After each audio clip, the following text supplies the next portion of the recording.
Good evening, my fellow Americans. Over the past few weeks, officials in each state, commonwealth, and district, without regard to party or political preference, have certified the winning candidates.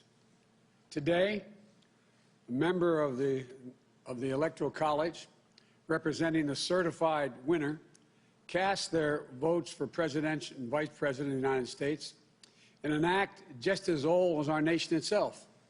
And once again, in America, the rule of law, our Constitution, and the will of the people prevailed.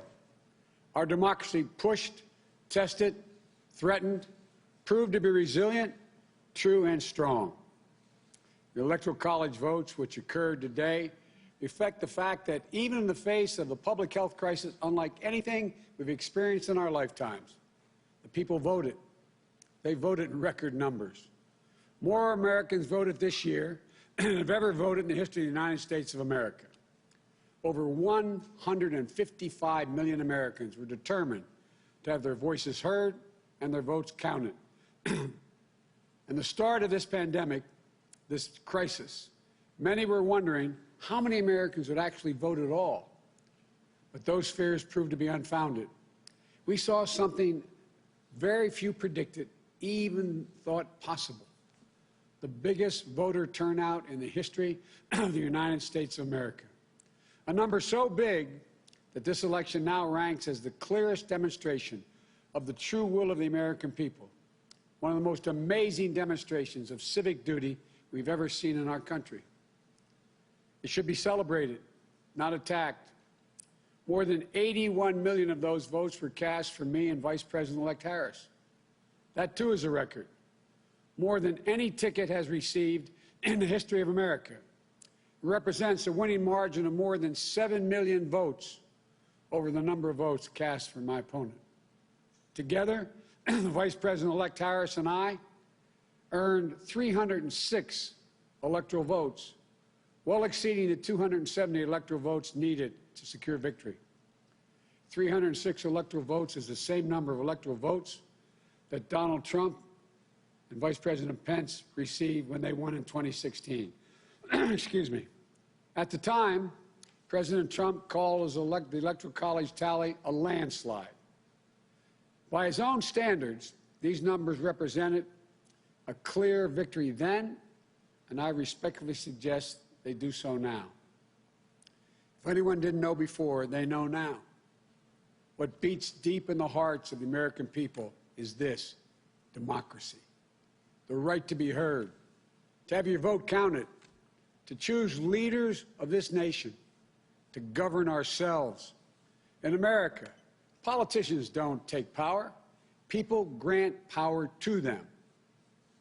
The flame of democracy was lit in this nation a long time ago. And we now know nothing, not even a pandemic or an abuse of power, can extinguish that flame. And as the people kept it aflame, so too did courageous state and local officials and election workers. American democracy works because America makes it work at a local level. One of the extraordinary things we saw this year was that everyday Americans, our friends and our neighbors, often volunteers, Democrats, Republicans, independents, demonstrating absolute courage. They showed a deep and unwavering faith in and a commitment to the law. They did their duty in the face of a pandemic. And then they could not and would not give credence to what they knew was not true. They knew this election was overseen by them, it was honest, it was free, and it was fair. They saw it with their own eyes, and they wouldn't be bullied into saying anything different. It was truly remarkable, because so many of these patriotic Americans are subject to so much, enormous political pressure, verbal abuse, and even threats of physical violence. While we all wish that our fellow Americans in these positions will always show such courage and commitment to free and fair elections, it is my sincere hope we never again see anyone subjected to the kind of threats and abuse we saw in this election. It's simply unconscionable. We owe these public servants a debt of gratitude. They didn't seek the spotlight. You know, and our democracy survived because of them, which is proof, once more, that it's everyday Americans infused with honor, character, and decency that is the heart of this nation. You know, in this election, their integrity was matched by their strength, independence, and the integrity of our judicial system.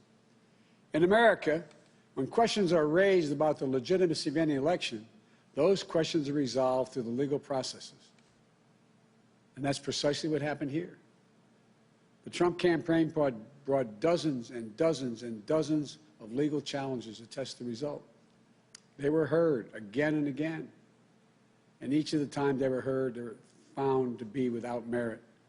Time and again, President Trump's lawyers presented arguments to state officials, state legislatures, state and federal courts, and ultimately to the United States Supreme Court twice. They were heard by more than 80 judges across this country, and in every case, no cause or evidence was found to reverse or question or dispute the results.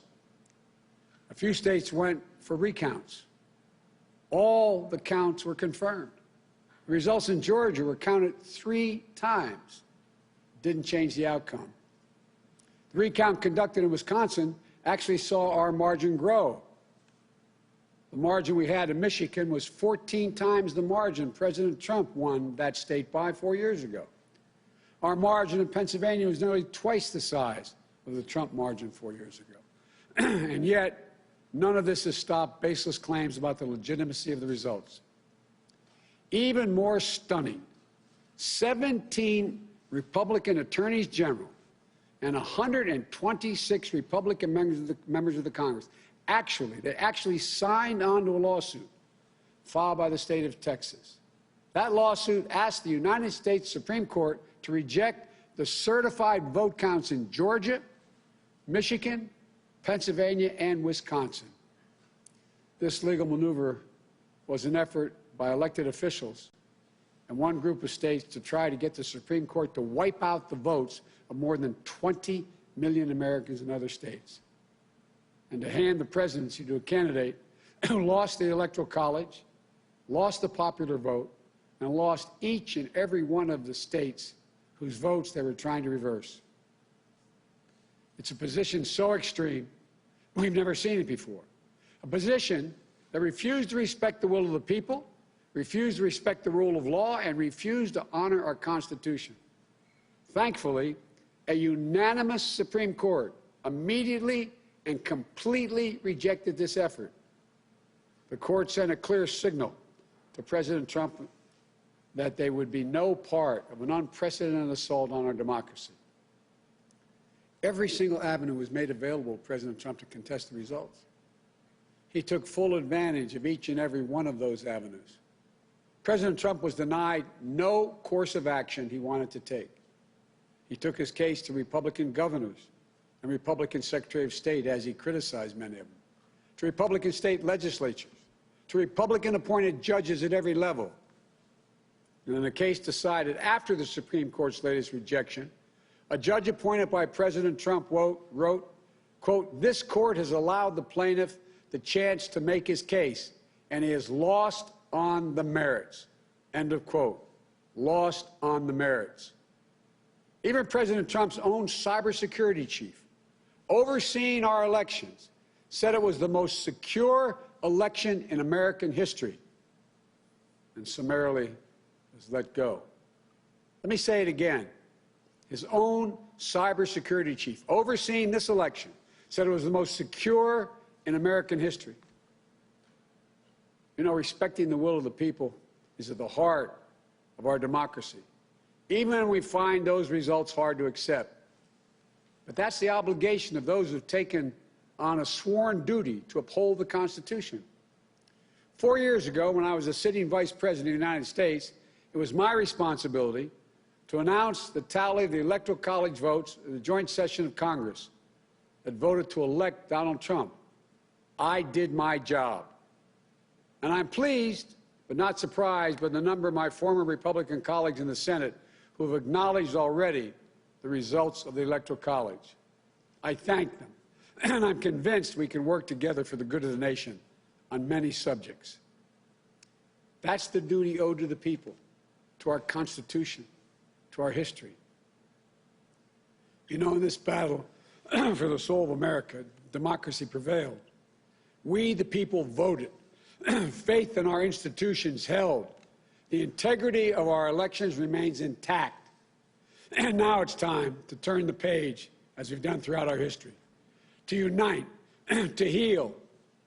As I said in this campaign, I will be president for all Americans.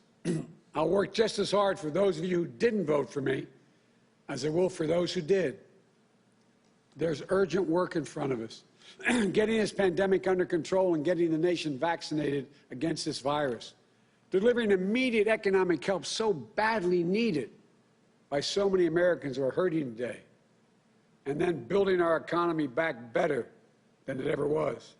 In doing so, we need to work together to give each other a chance to lower the temperature. And most of all, we need to stand in solidarity as fellow Americans, to see each other, our pains, our struggles, our hopes, and our dreams. We're a great nation. We're good people. We may come from different places, hold different beliefs, but we share in common a love for this country, a belief in its limitless possibilities.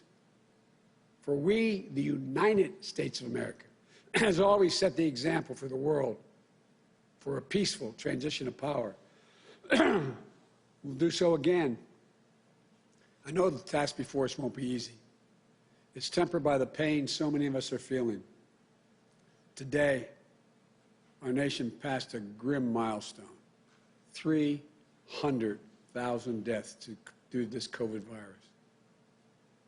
My heart goes out to each of you in this dark winter of the pandemic, about to spend the holidays and the new year with a black hole in your hearts, without the ones you loved at your side.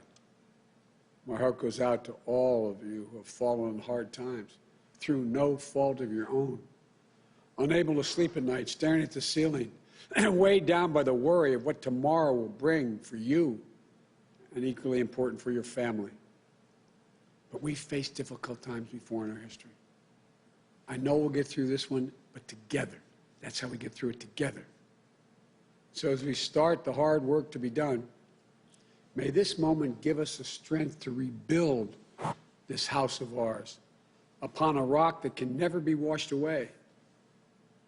As in the prayer of St. Francis, for where there is discord, union. Where there is doubt, faith. Where there is darkness, light. This is who we are as a nation. This is the America we love. And that is the America we're going to be. So thank you all. May God bless you. And may God protect our troops and all those who stand watch over our democracy. Thank you.